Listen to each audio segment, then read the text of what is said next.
నమస్తే, welcome to our channel. అభిమానులే కాదు, మొత్తం ఇండస్ట్రీనే గేమ్ చేంజర్ కోసం ఎదురు చూసింది. మరోపక్క తెలుగు రాష్ట్రాల్లో ఉన్న రాజకీయ పరిస్థితుల వల్ల కూడా ఈ సినిమా హాట్ టాపిక్ అయింది. రామ్ చరణ్ అభిమానులు ఎంతగా ఎదురు చూశారో పొలిటికల్ పార్టీ కార్యకర్తలు కూడా అంతే ఎదురు చూశారు. వీళ్ళిద్దరికి ఏ సంబంధం లేని సామాన్య సినిమా ప్రేక్షకులు శంకర్ చరణ్ కాంబో ఫీస్ట్ కోసం ఎదురు చూశారు. కానీ అందరి అంచనాలు మారిపోయాయి. పొద్దున్నుంచి వస్తున్న రిపోర్ట్స్ కాస్త నిరాశగానే ఉన్నాయి. బిజినెస్ పరంగా ఫ్లాప్ కాకపోవచ్చు గానీ ఆశించినంత హిట్ మాత్రం కాదనే టాక్ వినిపిస్తోంది. ఇంతకీ పొరపాటు ఎక్కడ జరిగింది? ఎవరి వల్ల జరిగింది? దర్శకుడి నిర్లక్ష్యమా? కథని రాయటంలో తడబడ్డ కార్తిక్ సుబ్బరాజుదా?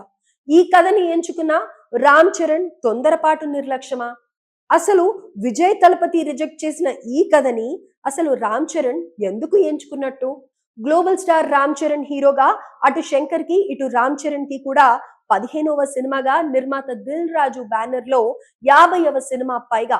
శంకర్ గా మొట్టమొదటి తెలుగు సినిమా కూడా ఇదే కావడంతో మొదట్లో భారీ హైప్ వచ్చింది. శంకర్ సినిమా అంటేనే ఓ వైబ్ ఉండేది. స్ట్రైట్ తెలుగు సినిమా కాకుండా అది శంకర్ డైరెక్షన్ లో వస్తున్న సినిమా అయితే చాలు అన్నట్టు ఉండేది. జెంటిల్మెన్, జీన్స్, భారతీయుడు, ఒకే ఒక్కడు, అపరిచితుడు, బాయ్స్ ఇలా ఒక్కో సినిమా ఒక్కో కొత్త ఎక్స్పీరియన్స్ అన్నట్టుగా ఉండేది. అటు క్లాస్ ఇటు మాస్ అందరినీ థియేటర్ కి రప్పించేవాడు. తమిళ సినిమాకి తెలుగులో మినిమం మార్కెట్ భరోసా పెంచిన దర్శకుడిగా శంకర్ కి పేరుంది. అలాంటి దర్శకుడితో పనిచేసే అవకాశం వస్తే ఏ హీరో అయినా ఆలోచిస్తాడా? రెండో ఆలోచన లేకుండా ఓకే అనేస్తాడు. రామ్ చరణ్ కూడా అలాగే ఆలోచించి ఓకే అనేసి ఉంటాడు. ఒక బిగ్గెస్ట్ బ్లాక్ బస్టర్ పడ్డట్టే ఫ్యాన్స్ కి మంచి బూస్ట్ ఇవ్వచ్చు అనుకున్నాడు. కానీ ఈసారి మాత్రం అంచనాలు దారుణంగా ఫెయిల్ అయ్యాయి. ఎంతగానో ఎదురు చూసిన సినిమా పొద్దుటించి చిన్నగా మిక్స్డ్ టాక్ తో మొదలై ఇప్పుడు యావరేజ్ దిశగా వెళ్తోంది. ప్రతి షోకి నెగటివ్ టాక్ పెరుగుతుంది. రామ్ చరణ్ నటనని మెచ్చుకుంటూనే ఓవరాల్ సినిమా విషయంలో మాత్రం పెదవి విరుపులు కనిపిస్తున్నాయి.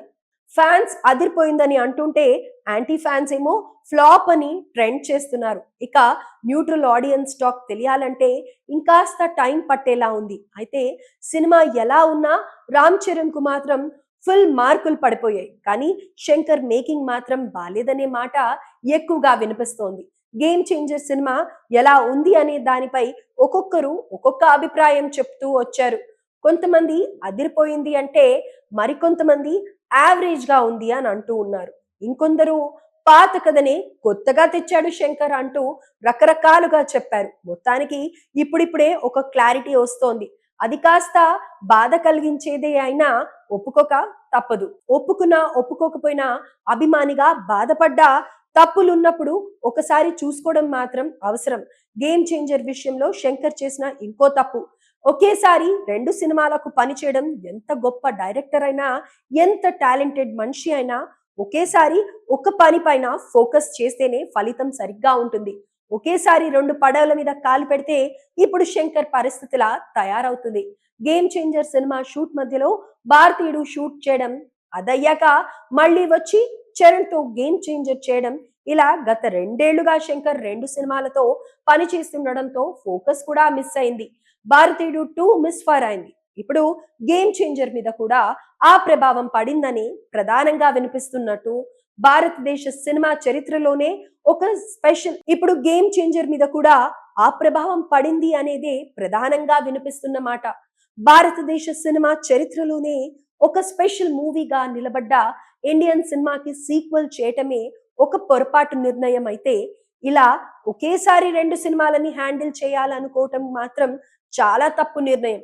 ఇంకో పక్క పొలిటికల్ వార్ లో భాగంగా జరిగిన ట్రోలింగ్, నెగటివ్ ప్రచారం కూడా గేమ్ చేంజర్ మీద ప్రభావం చూపించిందా అన్న టాక్ కూడా వినిపిస్తోంది.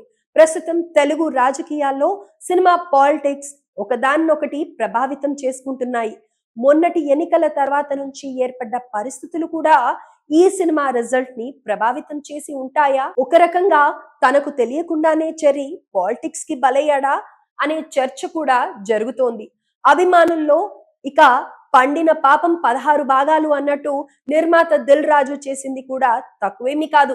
సరిగా గేమ్ చేంజర్ రిలీజ్ కి 4 రోజుల ముందు ఇంకో సినిమా ప్రమోషన్స్ లో భాగంగా జరిగిన ఫంక్షన్ లో ఒక ప్రాంతాన్ని ఉద్దేశించి చేసిన వ్యాఖ్యలు వివాదాస్పదం అయ్యాయి. దిల్ రాజు ఆలోచించకుండా అన్న మాటలు కూడా సినిమా మీద కొంతమంది కావాలనే అవాయిడ్ చేసి ఉంటారని అనుకుంటూ ఉన్నారు. ఎక్కడా అనుకున్నంత వైబ్ కనిపించటం లేదు. కొన్ని చోట్ల టికెట్లు కూడా పూర్తిగా పోవట్లేదంటూ ఉన్నారు. బుక్ మై షోలో కూడా బిజినెస్ ఆశాజనకంగా లేదు. వీకెండ్ కాబట్టి కొంత మెరుగ్గా ఉండొచ్చు, కానీ ఎక్స్పెక్ట్ చేసినంత పెద్ద హిట్ అయితే కాదు అని అంటూ ఉన్నారు. ఇవన్నీ కలిసి చెబుతున్నది ఒకటే ఒకటి, ఏది ఏమైనా అనుకున్నా ఫలితం మాత్రం రాలేదు. Shankar magic, Thaman music, Charan star stamina అన్ని కలిపిన గేమ్ చేంజర్ అనుకున్న స్థాయి హిట్ మాత్రం కాదు.